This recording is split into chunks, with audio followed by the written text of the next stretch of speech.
A County family is working to get back on their feet after a house fire on Friday has left them homeless. WKYT's Alyssa Williams sat down with the family to hear about some of the challenges. It was Friday morning when the lives of Kelly Alonzo and her 5 daughters were flipped upside down. She had woke up with the older girls. They were getting ready for school, so she had woke up with them. And I guess she had laid back down and was playing on her phone, and so she started smelling smoke and she woke her mom up. And by that time, it was just engulfed in flames in the one room, and then there was smoke all throughout the house. She and the rest of her family made it out of their trailer okay, but the home was a total loss. She tells me fire officials still don't know what caused the fire. Okay.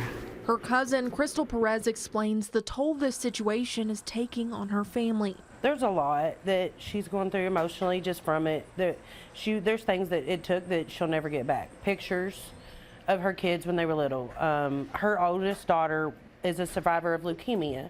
So there's a lot that goes there that's memories that she won't get back there. Perez says the community has stepped up to meet some of the family's needs. They have given clothes, they have given shoes, they've gave school supplies. Alonzo's daughter's school district has paid for a hotel room for her and her 5 daughters until Thursday. But Perez started a GoFundMe page to help with a long-term living situation.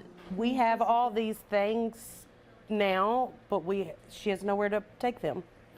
So the GoFundMe, in my opinion, would be important to make sure that they got a roof over their head to be able to put these things to. Alonzo says for those who have helped already, she is eternally grateful. It means a lot. Alyssa Williams, WKYT.